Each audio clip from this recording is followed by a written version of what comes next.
బియ్యం ధరల మంటపై ఈటీవీ కథనంతో మంత్రి ప్రత్తిపాటి పుల్లారావు స్పందించారు. బయట అలా అమ్మడానికి వీల్లేదని, షాపింగ్ మాళ్లలో మాత్రమే అధిక ధరలు ఉన్నట్లు చెప్పారు. బియ్యంతో పాటు ఇతర సరుకుల్ని మార్కెట్ కంటే తక్కువ ధరకే అందించేలా 6,000 దుకాణాల్ని ఏర్పాటు చేస్తామన్నారు. విజయవాడలో పౌర సరఫరాల సంస్థ కార్యాలయాన్ని ప్రారంభించిన మంత్రి తెల్ల కార్డుదారులకు చక్కెర, కిరోసిన్ పంపిణీపై నేడు నిర్ణయం తీసుకుంటామని చెప్పారు.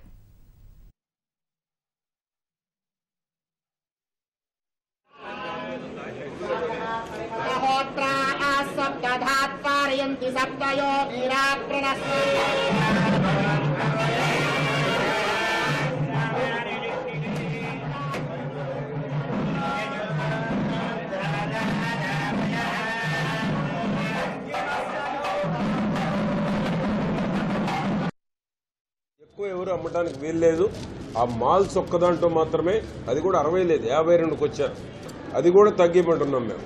వాళ్ళు ఏంటంటే రేర్ క్వాలిటీ పెట్టారు. సుప్రీం ఫైన్ అని కర్నూలు సోనా మసూరి పెట్టారు. జనరల్గా ఏంటంటే మన వాళ్ళు నార్మల్గా వాడేది స్వర్ణ మసూరి, బీపీటీ వాడతారు. అవి 40 రూపాయలకి రాష్ట్రంలో రైస్ మిల్లర్ అసోసియేషన్ మొత్తం ఇస్తామని ముందుకు వచ్చారు.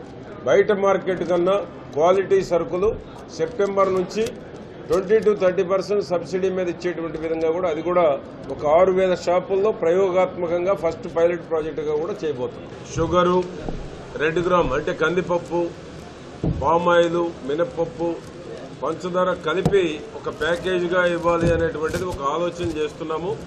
ఈరోజు సమీక్షలో ముఖ్యమంత్రి గారు కూడా దీని మీద ఒక తుది నిర్ణయం తీసుకునేటువంటి అవకాశం ఉంది.